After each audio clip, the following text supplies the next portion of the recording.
ટમેટાનો soup, ટમેટાનો sauce, ટમેટાનો હે ને જામ, આ ક્યારેય નહીં ખાવાનું. સેવ ટમેટાનું શાક મહેરબાની કરીને નહીં ખાવાનું ક્યારેય.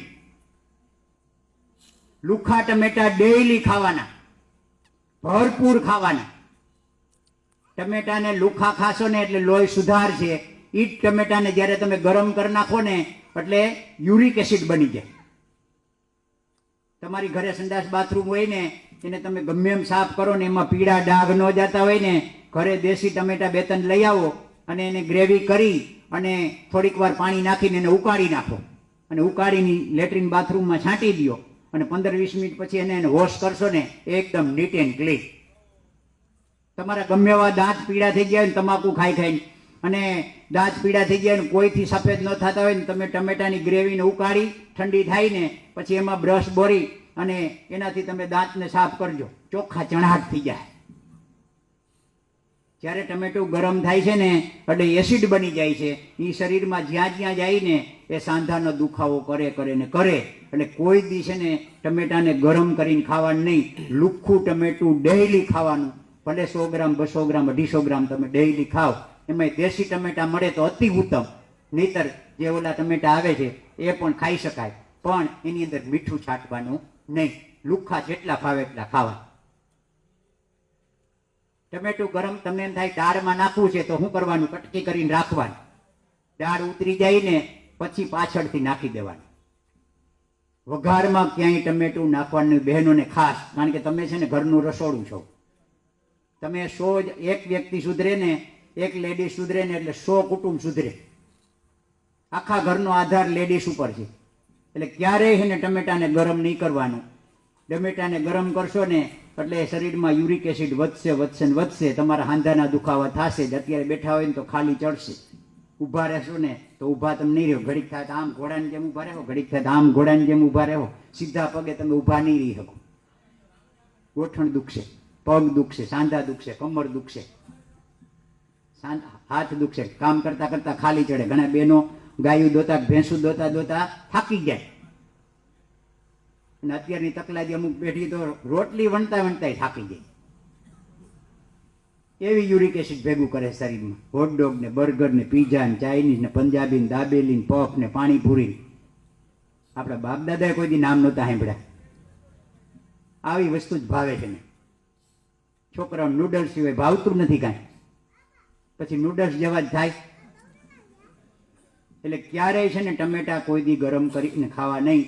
લુખા ભરપૂર ખાવાના, સલાડમાં ભરપૂર ખાવાના. પાકા ટમેટા દરરોજ ખાવાના. કેળા પાકા ક્યારે ખાવાના? કેળા કાચા રેગ્યુલર ખાવાના. એક કાચું કેળું ખાવ ને એ તમે 10 કેળા પાકા ખાવ ને એના બરાબર છે. પાકા કેળા ખાવા હોય તો કેવા ખાવાના? કે એકદમ છે ને ટપકી પડેલા હોય ને, કાળી ટપકી પડેલા એવા કેળા લેવાના અને ગાયનું ઘી લઈ અને એમાં બોરી અને મોઢામાં એનું બટકું ભરી અને એકદમ ચાવ્યા જ રાખવાનું. તમને એમ થાય કેળાને કેમ ચાવવું? એ તો પોચું જ હોય. પણ જ્યારે તમે કેળાને ઘીમાં નાખીને ખૂબ જાવશો ને એટલે આપણા મોઢાની શું ભરશે? એમાં ટાઇલિન ભળી જાય. અને એ તમે એક કેળું ચાવીને ખાઈ લ્યો ને કે 2 કેળા ચાવીને ખાઈ લ્યો ને એ પૂર્ણ આહાર થઈ ગયો. આપણે બધા શું કરીએ છીએ ખબર છે? આ ઘી કેળા આવે શિરામણમાં, આ રોટલી ભેગું લઈ ઊંડું કરીને બક કરીને હેઠું ઉતારી દે. એ પેટમાં જઈ અને એ છે ને કોઈ દી પાચન નથી થતું. એ કેળું છે ને શરીરમાં ચીપકવાનું કામ કરે છે. એમાં એસિડ ભળે નહીં ને, જ્યારે ટાઇલિન ન ભળે ને એટલે એ કેળું કોઈ દી પાચન ન થાય. એ કેળું કફ જ કરી નાખે. અને કફ કરે ને કાનમાં આવે તો રસી થાય, આંખમાં આવે તો વિઝન જાય, શરીરમાં જ્યાં જ્યાં કફ થાય, હાર્ટમાં આવે તો હાર્ટ એટેક આવે, બ્લડમાં આવે ને તો કોલેસ્ટ્રોલ આવે. એટલે કેળા ખાવા હોય ને તો કાચા કેળા ખાવાના અને એની કટકી કરી અને ખાશો ને એ ઔષધનું કામ કરશે. અને પાકા કેળા ખાવા હોય તો 2 કેળાથી વધારે ખાવા નહીં. અને એ એકદમ ટપકીવાળા અને ગાયના ઘીમાં બોળી અને ખૂબ ચાવીને ખાવાના. એના ભેગી રોટલી ખાવાની, કારણ કે પૂર્ણ આહાર છે. કારણ કે જ્યાં સુધી તમે ચાવશો નહીં ને કોઈ પણ વસ્તુ લિક્વિડ સ્વરૂપે અહીંથી નહીં ઉતરે ને ત્યાં સુધી શરીરમાં પાચન થશે નહીં.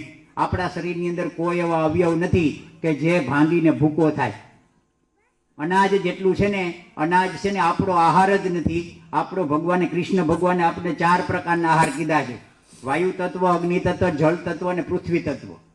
વાયુ તત્વમાં પાંદડા, મેથીના પાંદડા, પાલકના પાંદડા, કોથમીના પાંદડા, મૂળાના પાંદડા, આ જે બધા પાન છે ને ખાવા લાયક પાન, 50 જાતના પાન ખાવા લાયક છે, એ વાયુ તત્વમાં આવે. અગ્નિ તત્વમાં સૂર્યથી પાકેલા ફળ બધા.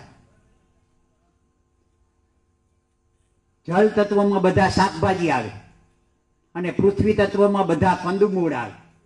અનાજ ક્યાંય આવતું જ નથી, છતાં પણ આપણે અનાજ ખાવું હોય ને, અનાજ છે ને પક્ષીઓનો આહાર છે. ભગવાને અનાજ પક્ષીઓ માટે બનાવ્યું છે. એ પક્ષીઓ છે ને આખો દાણો ગળી જાય ને, એનું શરીર આખું કેવું છે, એસિડિક છે. પક્ષી છે ને તાર ઉપર બેસશે ને તો એને શોટ નહીં લાગે, કારણ કે એનું શરીર આખું એસિડિક છે. અને આપણે સામાન્ય તારને અડી જાય ને તો ધડ કરતું હોય ને શરીર આખું ખેદાન મેદાન થઈ જાય. આપણું શરીર આલ્કલાઇન શરીર છે, એટલે આપણે આલ્કલાઇન શરીરની અંદર આલ્કલાઇન આહારની જરૂર છે. હજી તમને આજે નહીં ખ્યાલ આવે કે આલ્કલાઇન એસિડિક કેને કહેવાય એમ. એ જ્યારે તમારા શરીરની અંદર છે ને અનાજ જાય ને, પક્ષીઓ આખો દાણો ગળી જાય ને તો બીજે દી એની ચરકમાં ક્યાંય આખો દાણો નીકળશે નહીં. જ્યારે આપણે છે ને બાફેલા મગ ખાધા હોય ને અને એમાંય ભૂલે ચૂકે એકાદો દાણો ગળી ગયા હોય ને તો બીજે દિવસે લેટ્રિનમાં એવો ને એવો દાણો નીકળે. એ કોઈ ભાંગીને ભૂકો થતો નથી. તમે ગમે એમ શરીરની અંદર ગમે એવું લીંબુ સોડા આપ્યો કે ગમે એવું ઓલો શું કે ઈનો પીઓ કે ઓલું પીઓ આવું ગમે એ પીઓ ને તોય કોઈ દી છે ને એ બાફેલો મગ છે ને એ પાચન નહીં થાય. પણ ફણગાવેલા મગ તમે ખાધા છે ને, કોટા ફૂટેલા મગ ખાધા હોય, કોટા ફૂટેલી માંડવી ખાધી હોય, કોટા ફૂટેલા ચણા ખાધા હોય ને, જેવા તેવા ચાવીને ખાધા છે ને તો પણ તમારા શરીરમાંથી છે ને એ આખા નહીં નીકળે. એનું પાચન થઈ જશે અને એમાં પૂરેપૂરી શક્તિ મળશે. એ સજીવ છે. ચણા છે કે મગ છે કે અડદ છે કે કોઈ પણ ઘઉં છે, એને તમે તાવડીમાં ખાલી 2 મિનિટ શેકી અને પછી વાવજો, ઉગશે? ન ઉગે. ગમે એવું જમીન સારી હોય, ગમે એવું પાણી તમે રેગ્યુલર આપો, નહીં ઉગે. હું કામે? એમાં સત્વ તત્વ બળી જાય. જ્યારે ફણગાવેલા છે ને એ તમે જમીનમાં નાખશો ને પલારેલા, તો બીજે ત્રીજે દિવસે શું થાય? સરસ મજાનું અંકુરિત ફૂટશે. એ સજીવ છે. આપણા શરીરને સજીવ સેલની જરૂર છે, નિર્જીવ સેલની જરૂર નથી. આપણે બધા શું કરીએ છીએ? આપણા શરીરમાં નિર્જીવ સેલ જ પધરાવ્યા રાખીએ છીએ અને નિર્જીવ સેલ નાખી અને શરીરને આખું છે ને નિર્જીવ બનાવી દે છે. બ્લડ જ નિર્જીવ બને છે આખું. એટલે અંકુરિત બધું ખાઈ શકાય. આપણે શું કરી